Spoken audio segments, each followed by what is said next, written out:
예배 주신 분들 인사하겠습니다. 사랑합니다. 축복합니다. 잘 될 것입니다. 할렐루야.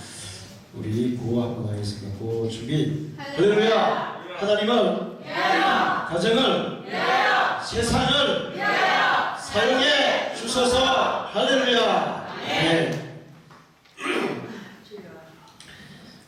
오전 예배를 마치면 잠시 임시 직원회의를 잠깐 하겠습니다. 축도 끝나면 가지 마시고 잠깐만 5분 되니까 앉으셔서 직원회의 하고 내려가시기 바랍니다. 예수를 안 믿는 사람들은 예수를 믿는데 왜 인생에 어려운 일이 생기냐, 왜 고난이 닥치냐, 이런 얘기를 해요. 사고가 나느냐 하면 왜 하나님이 지켜주지 못하냐, 사고를 안 나게 해주시지, 이런 얘기들을 합니다. 그런데 예수를 믿는 사람에게도 시험이 있고 고난이 있고 어려움이 있어요. 근데 이게 반드시 있어요. 예수를 믿는다고 그런 것들을 다 피해갈 수가 없어요. 그런데 예수를 믿는 사람과 믿지 않는 사람들이 당하는 이런 어려움들은 결과의 차이가 많아요. 믿는 사람에게는 이 어려움이 도리어 인생에 유익을 주는 그런 선한 결과를 하나님이 주시고 있어요. 그리고 그 어려움을 통해서 우리의 믿음을 단련하고 또 우리의 인격을 단련하고 우리의 신앙을 더 성숙하게 만드는 그런 도구가 되는 것을 볼 수 있습니다. 하나님께서 아브라함에게 내가 너에게 약속하는 땅으로 가라 이렇게 말씀하세요. 아브라함은 하나님의 약속을 믿고 가나안 땅으로 갔어요. 갈다 오래 살다가 하란으로 갔다가 하란에서 다시 나이 75살에 가나안 땅으로 갑니다. 가나안 땅으로 가는 것은 전혀 알지 못하는 미지의 세계에 대한 그런 새로운 도전이라고 볼 수 있어요.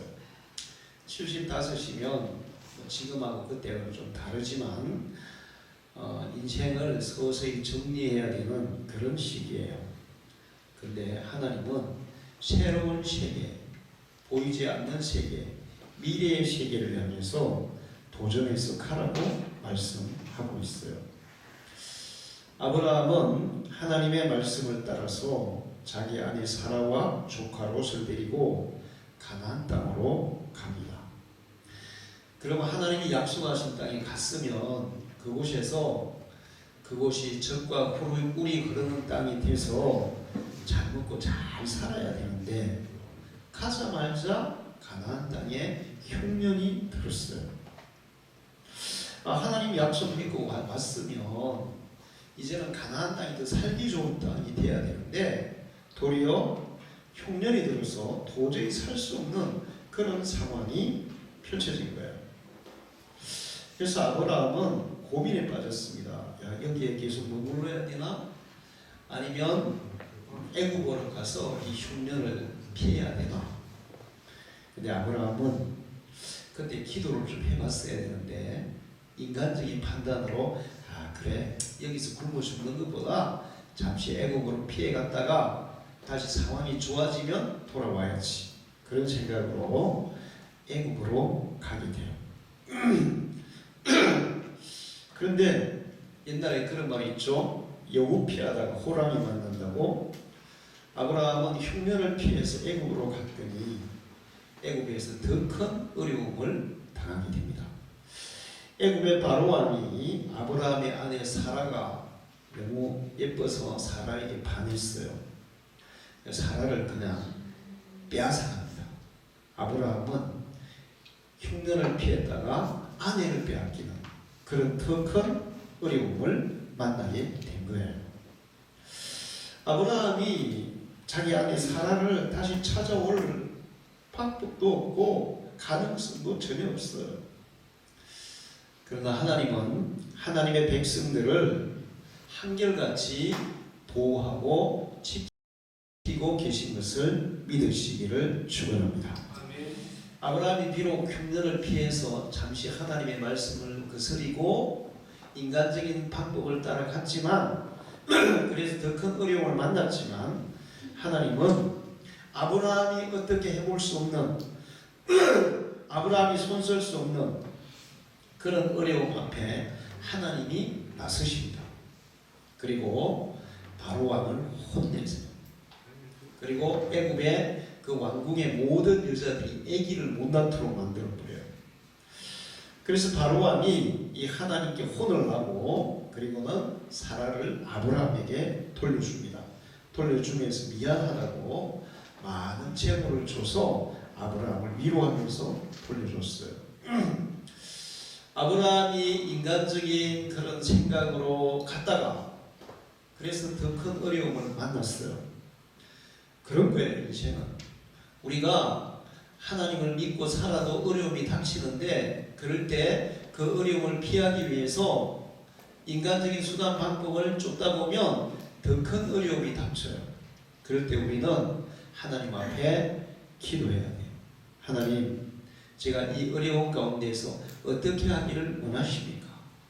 내가 이걸 어떻게 이겨내기를 원하십니까?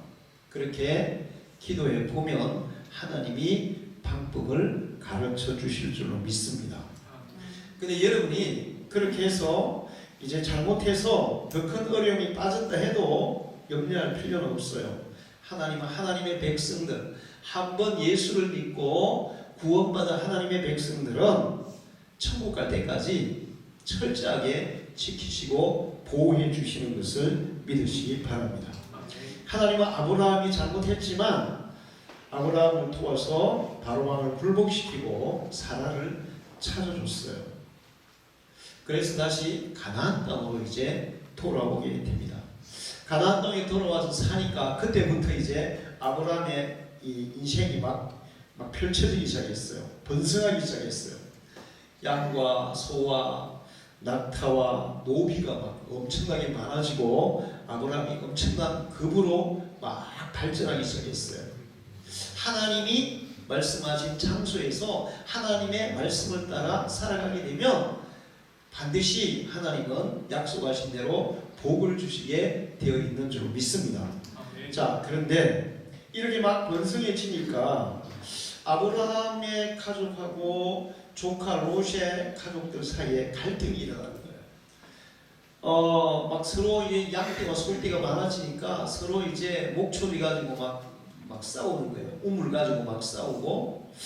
그래서 아브라함이 안 되겠다.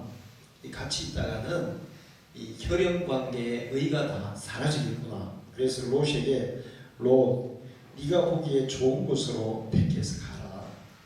네가 동쪽으로 가면 나는 서쪽으로 가겠다.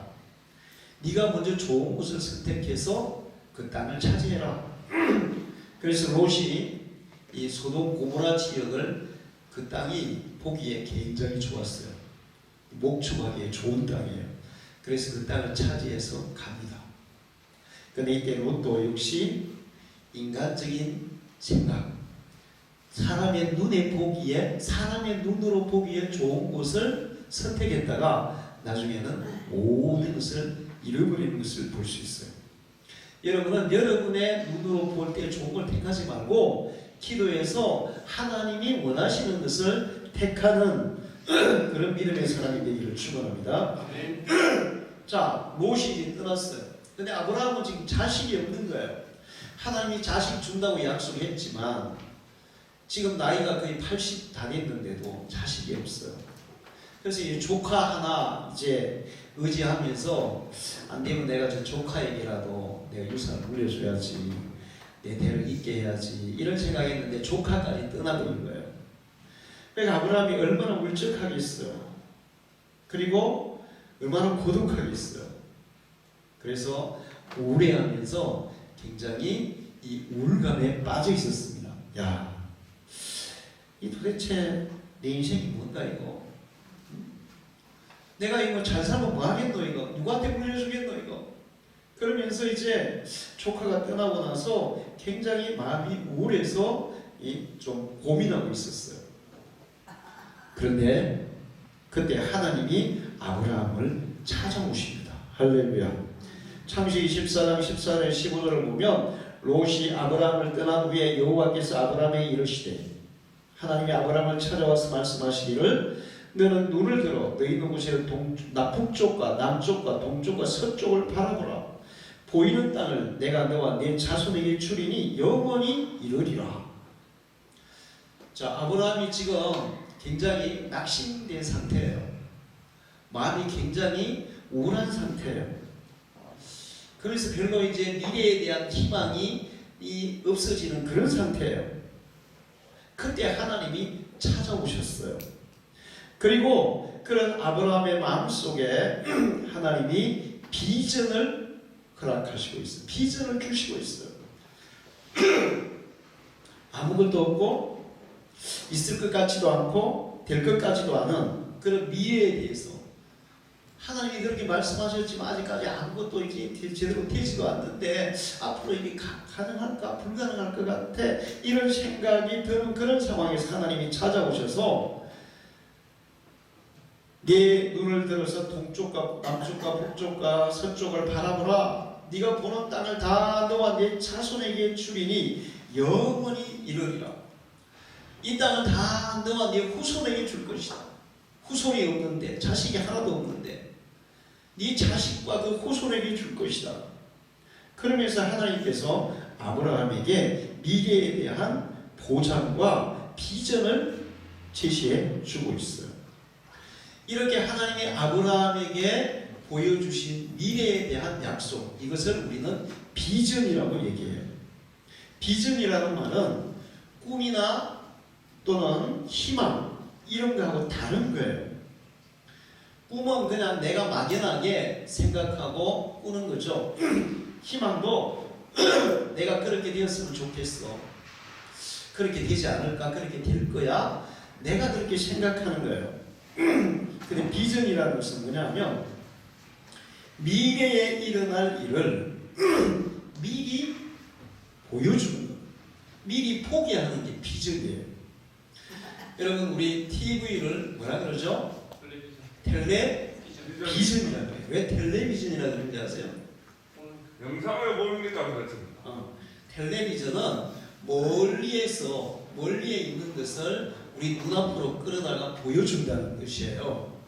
자, 그게 비전이에요. 그러니까 텔레비전이에요. 근데 텔레비전은 미래에 일어날 것을 보여줄 수 있어요, 없어요? 있어요, 없어요?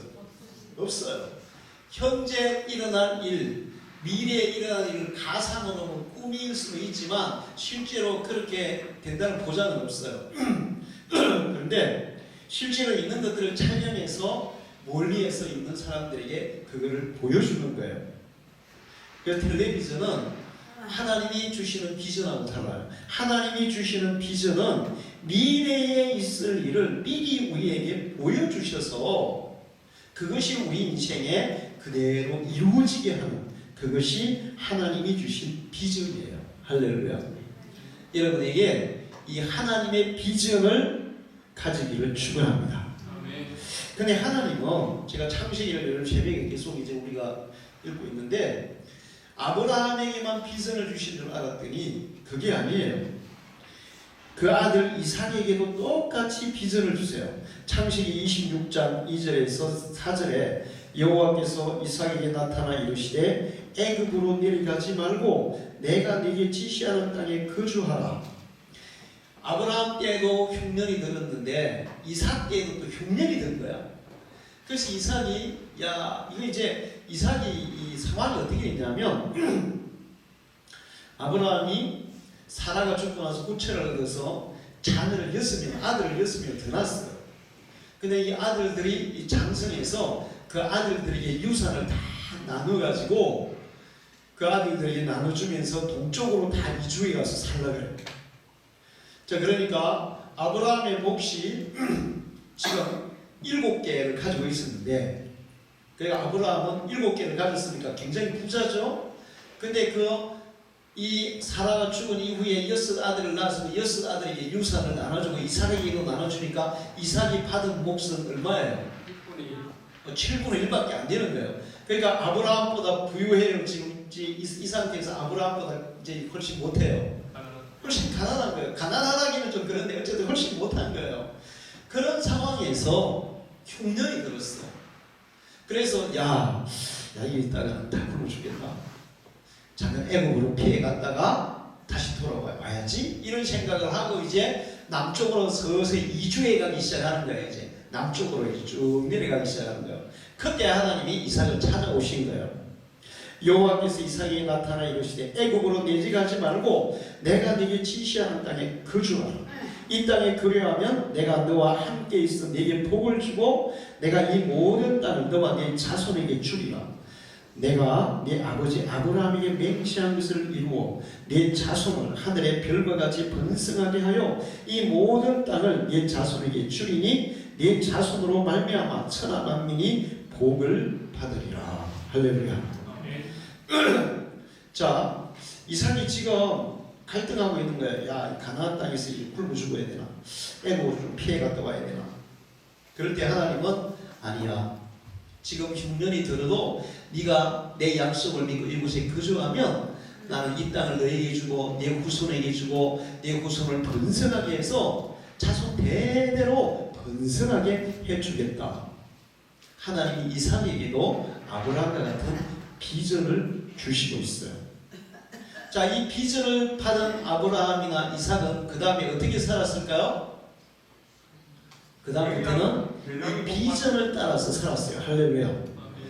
현실과 상황을 따라 사는 게 아니라 하나님의 비전을 붙잡고 비전을 향해서 살았어요. 그리고 하나님은 결국은 어떤 일이 일어났냐? 이삭이 애굽으로 안 가고 그랄 땅에 이제 가나안 땅에 그 약간 남쪽에 그랄에 거주할 때 이삭이 농사지으면 1년에 100배의 수확이 있고 이삭이 우물 파면 다 우물에서 물이 나오고 그러면서 막 번성해지기 시작했는데 아브라함보다 더 번성했어요. 할렐루야. 그래서 그랄 사람들 왕이 찾아와가지고 우리 건드리지 말아주세요.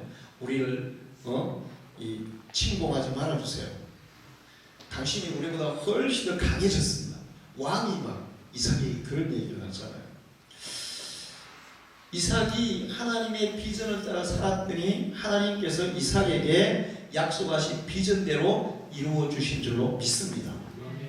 자, 그런데 오늘 읽은 성경은 하나님이 아브라함과 이삭에게만 비전을 주신 게 아니라 그 손자되는 야곱에게도 비전을 주시고 있어요.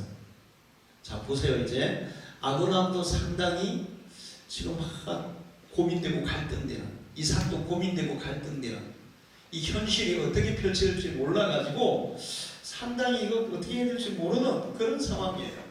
미래가 보장 안 되는 그런 상황이에요. 그런 상황에서 하나님이 찾아오셔서 미래를 약속해 주시고 그 미래를 보여주시고 비전을 보여주시고 그러면서 그들의 삶을 그 비전으로 이끌고 있었어요. 할렐루야. 자, 그런데 야곱도 마찬가지예요. 야곱이 형 예서가 죽인다니까 예서의 눈을 피해서 자기 외삼촌 집인 하란으로 지금 도망을 막 하고 있는 거예요. 아무것도 없이 혼자서 막 도망가고 있는 거예요. 가다가 베델에서 길가에서 잠이 들었어요. 돌을 베개로 삼고 잠이 들었는데 그때 하나님이 야곱을 찾아와서 야곱에게 아브라함과 이삭처럼 비전을 보여주시는 것이 오늘 성경 말씀이에요. 할렐루야. 야곱에게는 꿈과 음성으로 비전을 보여줍니다. 야곱아, 걱정하지 마라. 네가 지금 네 혼자 바단 아람으로 도망가고 있지만 내가 너와 함께 하겠다. 네가 어디로 가든지 내가 너를 지켜줄 것이다. 그리고 너는 번성해서 부자가 돼서 다시 고향으로 돌아올 것이다. 그러니까 아무 걱정 말고 가라. 야곱이 얼마나 불안했겠어요. 미래가 전혀 보장되지 않은, 가다가 죽을 수도 있고 강도 만날 수도 있고 짐승에게 죽을 수도 있고 그 다음에 외삼촌 집에 갔다고 해서 환영받지 못할 수도 있고 미래가 불투명한 그런 상태예요. 근데 하나님은 야곱에게 분명하게 미래 비전을 제시하고 있어요. 할렐루야. 그 야곱은 이거 비전, 하나님이 주신 비전을 받은 이후에는 그 다음에 그런 거리가 어땠을 것 같아요? 예, 막 힘차게 씩씩하게 그래 내가 가는 어디든지 하나님이 함께 계셔. 그렇다면 내가 걱정할 게 뭐가 있겠어. 하나님이 나를 부자가 돼서 돌아오신다고 약속해 주시는데, 하나님의 비전을 가졌는데, 하나님의 비전을 가진 사람은 그렇게 발걸음이 씩씩한 거예요. 할렐루야. 미래가 불투명해도 그것이 불투명한 게 아니라 하나님의 비전 때문에 분명해지고, 그 분명한 비전을 가진 사람이 힘차게 그 미래를 향해서 도전해 갈 수 있는 줄로 믿습니다. 자, 하나님은 하나님의 사람들에게 이렇게 비전을 주세요. 아무에게나 주는 게 아니에요. 세상 사람들도 꿈을 꿔야 안 꿔야? 꿈 꿔야 안 꿔요? 아, 내가 뭐가 되고 싶어, 뭐가 될 거야, 이런 생각 해요, 안 해요? 해요. 자, 그런데 그게 세상 사람들이 가지는 그런 것들은 분명할까요? 그냥 막연하게 그렇게 희망을 가지는 걸까요? 막연하게 희망을 가지는 거예요. 근데 하나님이 주시는 비전은 미래에 되어질 미리 우리에게 보여주는 것이고, 하나님이 보장해 주는 거예요. 자, 여러분, 은행에 가서 돈을 빌리려면 뭐가 있어야 되죠? 신용이 있으면 이제 신용 대출이 돼요. 신용보다 더 대출하기 쉬운 방법은 뭘까요? 담보예요. 제가 담보도 없고 신용도 없어요. 그러면 이제 어떻게 대출을 받을 수 있을까요? 옛날에는 어떻게 해야 됐죠? 보증을 쓰면 돼요. 요즘 보증을 못 쓰게 하니까 어떻게 해요? 보증보험에다가 해가지고 보증보험이 보증을 써서 대출을 받게 하는데, 이제 이 신용도가 떨어지는 사람 그것도 안 되죠, 이제. 자, 옛날에는 내가 신용이 없고 이 담보도 없고 그렇지만 보증 쓰는 사람이 든든하면 해줘요, 안 해줘요? 해줘요. 응? 자, 보세요. 지금 우리가 꿈을 가졌어요. 희망을 가졌어요. 미래에 대한 목표를 가졌어요. 근데 나 혼자 그냥 그렇게 꿈꾸는가 하고, 든든한 보장이 되시는, 든든한 보증이 되시는 하나님이 보증 써서 비전을 가지는 거하고 같아요, 달라요? 달라요. 이게 하나님이 주시는 비전을 가진 사람들. 하나님은 불신자에게 비전을 주는 게 아니라 하나님을 믿는 자들에게 비전을 주시는 줄로 믿습니다. 이 비전은 막연한 꿈이나 희망이 아니에요. 분명한 약속이고 하나님의 계획이고 반드시 이루어지는 우리의 인생의 목표인 줄로 믿습니다. 만약에 여러분이 하나님이 주시는 이 비전을 갖지 못했다면 하나님께 비전을 달라고 기도해야 돼요. 하나님, 저에게도 비전을 주세요. 목사님, 제 나이가 80이 넘었는데 나 같은 사람에게 무슨 비전이 필요하겠습니까? 아브라함은 몇 살에 비전 줬어요? 자, 75살에 가나안 땅으로 가라 했어요. 근데 롯이 떠나고 나서 동쪽, 서쪽, 남쪽, 북쪽을 바라보라, 내가 이걸 네 자손에게 다 주겠다. 그때 약속할 때 나이가 얼마나 되는지 아세요? 80이 넘었어요. 할렐루야. 하나님이 아브라함에게 80이 넘은 이후에 비전을 줬어요. 물론 하나님은 요셉에게는 몇 살 때 비전을 줬어요? 10대 때. 10대 때 요셉에게는 비전을 줬어요. 그러나 아브라함에게는 80이 넘은 비전을 줬고, 야곱은 이때 나이가 얼마 정도 됐을 것 같아요? 한 20살 조금 넘었겠죠? 청년의 때 비전. 그러니까 하나님이 주시는 비전은 어린아이고 청년이고 장년이고 노인이고 가리지 않아요. 누구든지 하나님을 믿는 사람에게는 나이가 80이라도 비전을 가질 수 있는 줄 믿습니다. 할렐루야. 그래서 요엘서 2장 28절에 말세에 내가 모든 내 남종과 여종들에게 성령을 부어주리니 성령이 임하면 너희의 젊은이들은 꿈을 꾸며 너희 젊은이들은 이상을 볼 것이며 너희의 늙은이들은 꿈을 꾸며, 그게 뭐냐면 하나님의 비전을 가질 것이며. 그래서 예수 믿는 사람들은 나이에 상관없이 살아요. 할렐루야. 여러분, 그렇게 살기를 축원합니다. 옛날에 안창호 선생님이 그런 얘기를 했어요. 젊은이라도 비전이 없으면 늙은이다. 늙은이라 할지라도 비전이 있는 사람은 젊은이다. 아브라함은 80에 넘어서도 하나님 주신 비전을 가졌기 때문에 젊은이처럼 산 줄로 믿습니다. 여러분도 그렇게 되기를 축원합니다. 그리고 나이팅게일 얘기를 제가 많이 했죠. 나이팅게일이 귀족이었는데 동물 치료하는 어릴 때부터 그런 거 너무 좋아하는 거예요. 그래가지고 전쟁터에 가서 이 막 상처난 사람들 막 피 고름 닦아내고 피 닦아내고 막 이런 거 그런 거 하니까 귀족 집안에서 그런 거는 옛날에 누가 했어요? 하인들이 하는 일이에요. 근데 귀족 딸이 그걸 하니까 부모들이 반대했겠어요? 잘한다 했겠어요? 반대하죠. 그래서 나이팅게일이 기도해서 하나님 제가 이걸 계속 해야 됩니까? 내가 도대체 어떻게 사는 것이 하나님의 뜻입니까? 그랬더니 하나님께 나이팅게일에게 네가 그 일을 해라. 그게 너를 향한 나의 비전이다. 할렐루야. 그래서 나이팅게일이 그 일을 했고 나이팅게일 때문에 102의 천사들이 등장한 거예요. 할렐루야. 간호사들이 102의 천사가 된 거예요. 응? 링컨의 비전, 잔 다르크의 비전, 윌리엄 캐리의 비전, 이 비전을 가진 사람들을 통해서 세계의 역사가 막 바뀌는 것을 볼 수 있어요. 할렐루야. 하나님은 믿는 자들에게 비전을 주시고 그 비전을 가진 사람들을 통해서 세계의 놀라운 역사들을 이루어 가시는 것을 믿으시기 바랍니다. 그래서 비전을 가진 사람이 비전이 없는 사람보다 훨씬 큰 일을 이루면서 살아갈 수가 있어요. 상황이 요즘은 우리가 무슨 얘기를 많이 해요? 금수저, 흙수저 이런 얘기를 많이 하죠. 금수저가 성공할 가능성이 많아요? 흙수저가 성공할 가능성이 많아요? 금수저가 훨씬 많죠. 금수저가 훨씬 성공할 가능성이 많아요. 흙수저들은 정말 이제 개천에서 용나기 어렵고 흙수저가 정말 성공하기가 너무너무 어려운 그런 시대에 살고 있어요. 우리가 지금. 그러나 하나님께는 금수저, 흙수저는 전혀 문제가 되지 않습니다. 하나님은 하나님을 믿는 자들에게 비전을 주시고 이 비전을 가진 사람들이 금수저, 흙수저를 뛰어넘어서 더 큰 역사를 이루는 것을 믿으시기를 축원합니다. 야곱이 바단 아람으로 갈 때 하나님의 비전을 받을 때는 흙수저예요? 금수저예요? 흙수저도 아니야. 완전히 그냥 인생의 최 밑바닥이야. 근데 야곱보다 더 밑바닥인 상황이 있었어요. 누구예요? 요셉이에요. 요셉은 어떻게 갔어요? 팔려서 뭐로 팔려갔어요? 노예로 팔려갔어요.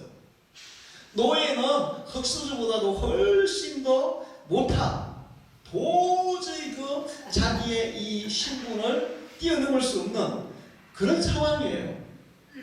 그런데 하나님의 비전을 품고 살았던 요셉은 그런 인간의 신분이나 인간의 상황을 다 뛰어넘어서 애국의 총리가 됐는데 그 당시에 세계에서 가장 높은 사람이 됐어요. 할렐루야. 자, 그리고 큰 일을 이루는 사람이 됐습니다. 하나님의 비전을 가진 사람이 인간의 한계, 인간의 신분, 인간의 상황, 이 모든 것들을 뛰어넘는 능력이 있음을 믿으시기를 축원합니다. 그래서 우리 학생들은 여러분의 처지와 그런 것들을 생각하지 말고 내게 하나님의 비전이 있나? 내게 하나님의 비전이 없나? 그것만 생각해야 돼요. 그래서 비전이 없다면 기도해서 하나님 저에게도 비전을 주십시오. 하나님이 나에게 약속하고 나에게 허락하고 나에게 계획하신 내 인생을 통해 이루고자 하시는 것이 뭔지 저에게 보여주시고 제가 그것을 향해서 도전하게 해주십시오. 그렇게 기도하기를 축원합니다. 그리고 비전을 가진 사람은 포기하지 않아요. 좌절이 없어요. 야곱은 바단 아람에서 20년을 살았는데 좌절했을까요? 안 했을까요? 했어요? 안 했어요? 좌절 안 했어요. 예삼촌이 야곱이 예삼촌의 둘째 딸 라헬을 사랑해서 라헬하고 결혼시켜달라 했더니 예삼촌이 좋다. 그래 라헬하고 결혼시켜줄게. 대신에 우리 집에서 7년 일해라. 그래서 이제 7년 일하기로 하고 계약하고 결혼을 했는데 세상에 하룻밤 결혼하고 나서 자고 보니까 라헬이 아니고 레아 큰딸이에요. 외삼촌이 쏘은 거죠. 그러면 좌절이 되겠어요? 안 되겠어요? 좌절되죠. 와, 외삼촌이 쏘길 수는. 와, 내가 라헬하고 결혼하는데 저게 레아하고 결혼한다 했어요. 막 그러면서 막 이렇게 할 수 있죠. 아이, 막 그러면서 씩씩거리면서 막 이렇게 뛰쳐나올 수 있는. 그런데 야곱이 뭐라고 얘기하냐면, 좋아요, 그러면 내가 7년 더 일할 테니까 라헬하고 결혼시켜주세요. 그래가지고 부인을 2명을 넣습니다.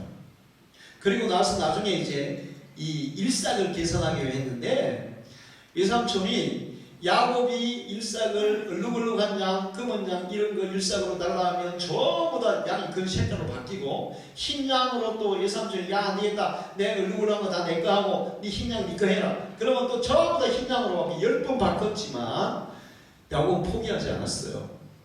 그리고 야곱이 일삭으로 파들리고 결정하는 순간부터 하나님은 작업해서 다 야곱의 양으로 만들어준 겁니다. 할렐루야.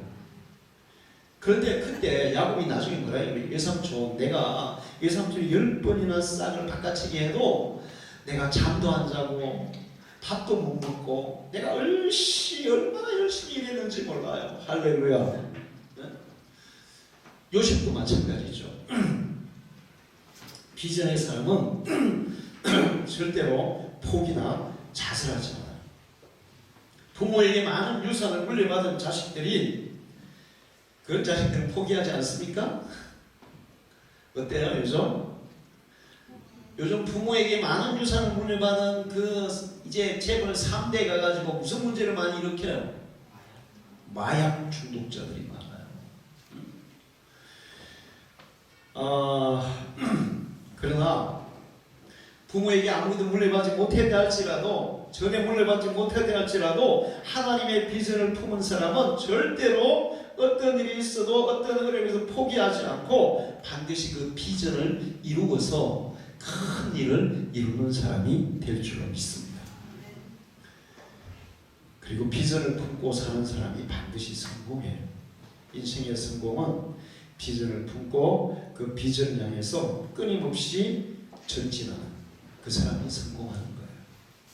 그리고 이렇게 비전을 품은 사람들은 목표가 분명하기 때문에 인생을 직진합니다. 직진. 자, 제가 보면 요즘 많은 젊은 애들이 반항하고 있어요. 무슨 반항이냐면 어떤 직장에 갔어요. 그래 한 몇 년 근무했는데 이게 아니네. 그리고 때려쳐. 그리고 또 전혀 새로운 데 가가지고 하다가 이거 아니네. 또 때려쳐. 그래서 이거 하다 저거 하다 저거 하다 저거 하다 그러다가 그냥 인생이 다 흘러가는 거야. 근데 가서 직장에서 한번 때려칠 때마다 그러면 딴 데 가면 월급이 어떻게 돼요? 올라가요? 깎여요? 전혀 다른 직종에 가게 되면, 같은 직종에서 계속 하면 다른 직장에 가도 월급은 올라갑니다. 그런데 A라는 일을 하다 B라는 직장, 다른 직종으로 가고 또 C라는 다른 직종으로 가면 월급이 깎여요? 올라가요? 깎여요. 그러면서 인생을 허비하는 거예요. 제가 참 안타까운데 어떤 분 딸이 피아노를 전공했는데 미국 유학 가려다가 못 가고, 그래가지고 지금 이제 뭡니까 그랬더니 공무원 준비하고 있대요. 자, 공무원인데 무슨 공무원이라더라? 지하철 공무원 준비하는. 지하철 공무원하고 피아노하고 무슨 연관성이 좀 있어요, 없어요? 응? 안타까웠어요. 그러니까 분명히 옛날에 막 그거 할 때는 막 피아노 전공해가지고 세계적인 피아니스트가 될 처럼 나한테 얘기했는데, 지금 이제 피아노도 이제 안 하고 이제 지하철 공무원 한다니까, 이렇게 참. 근데 그것은 하나님의 비전을 가지지 못해서 그래요. 하나님의 비전을 가진 사람은 절대로 포기할 수 없고 포기하지 않고 직진하게 되어 있고, 그러면 하나님이 도와주십니다. 할렐루야. 하나님이 밀어주세요. 하나님이 약속하시고 하나님이 비전을 주셨는데 중간에 거기에 막 가로막고 그 다음에 어려움이 있고 그렇다고 해서 하나님이 그거를 그냥 포기시키겠어요? 끝까지 이루게 하시겠어요? 끝까지 이루세요. 우리가 하는 게 아니라 하나님이 이끌어서 이루시는 것이 비전이에요. 그래서 절대로 인생은 돌아가지 않아요. 이 목표가 분명한 사람이 목표를 향해서 간단 말이에요. 목표가 없는 사람들은 그냥 이거 해볼까? 저거 해볼까? 옛날에 나폴레옹 웃기는 얘기 있잖아요. 나폴레옹이 부하들을 거느리고 고지를 점령했어요. 그래가지고 막 힘들게 막 죽을 고생해가지고 고지에 딱 갔는데 나폴레옹 아무도 없는 거야. 여기가 아닌가요? 그래서 자기 그 군사들이 반이 죽었어. 그냥 좌절해가지고. 그래서 또 다른 데 또 고지를 갔더니 거기도 역시 아닌가요? 그래가지고 또 죽었어. 이게 인생을 얼마나 허탈하게 하는지 몰라요. 그러나 목표가 분명한 사람은 그 목표를 위해서 가기 때문에 그런 방황을 하지 않는 거예요. 할렐루야. 그리고 이렇게 비전을 품고 사는 사람, 그리고 하나님이 그 비전을 이루어 주셔서 사는 사람은 후회가 없어요. 물론 인생에 전혀 후회가 없을 수는 자질구레한 후회가 있을 수는 있지만 인생에 내가 잘못 살았어. 내가 왜 그렇게 살았는지 몰라. 내가 다음에 또다시 인생이 주어지면 나는 이렇게 안 살 거야. 이런 후회를 하지 않는단 말이에요. 내가 좀 더 열심히 못해서 조금 후회가 될 수 있고 좀 더 뭐 이렇게 잘하지 못해서는 후회가 될지 모르지만 내가 이거 인생을 전혀 잘못 살았어. 이렇게 사는 게 아니었는데 이런 후회는 절대로 안 한다는 얘기예요. 할렐루야. 아브라함도 이삭도 야곱도 요셉도 그런 후회를 하지 않았어요. 후회보다는 그래도 내가 하나님의 비전을 따라 살았더니 잘 사는 것 같아. 할렐루야. 여러분들 그렇게 되기를 축원합니다. 예수님은 하나님은 우리에게 약속하셨어요. 우리에게 비전을 주시겠다. 그리고 그 비전을 누구를 통해 주실까요? 성령님을 통해 주세요. 할렐루야.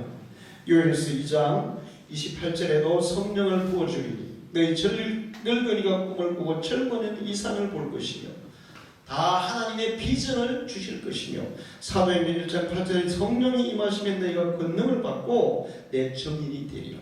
성령은 우리에게 하나님의 영 성령께서 우리에게 오늘날도 비전을 주고 계신 것을 믿으시기를 축원합니다.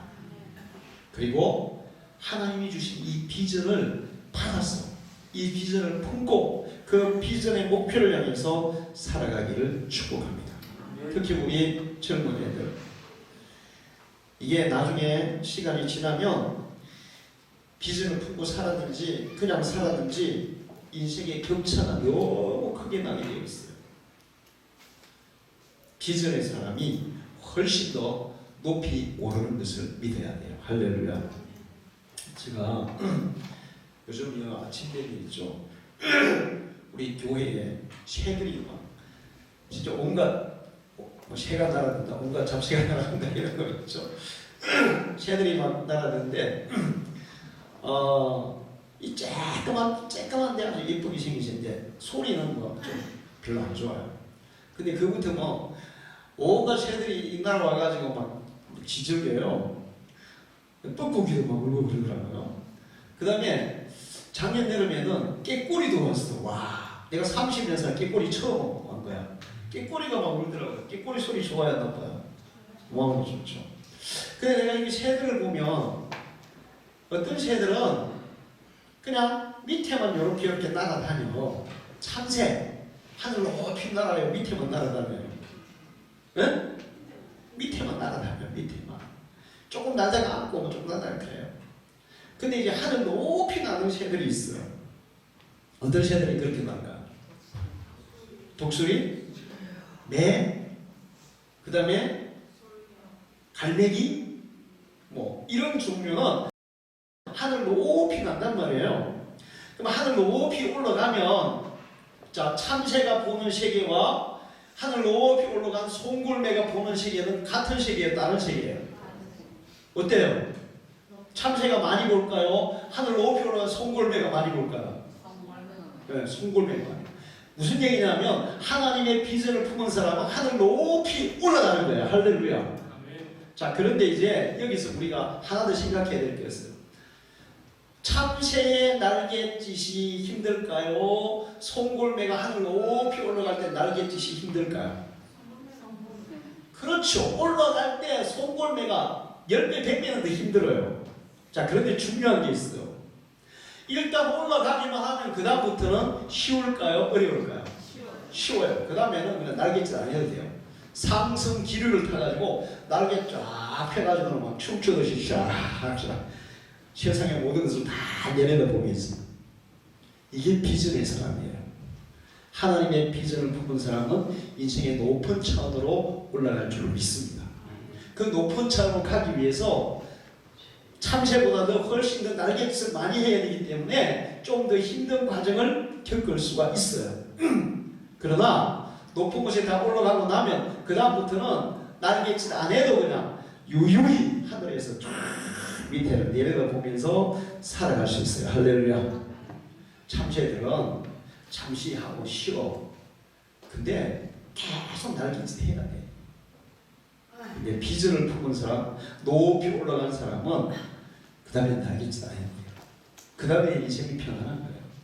그냥 유유히 날개를 펴고 먼 세계를 바라보면서 살아가는 사람이 되는 거예요. 우리 방주교회 성도들, 특히 우리 학생들이 그런 비전의 사람이 되기를 축복합니다.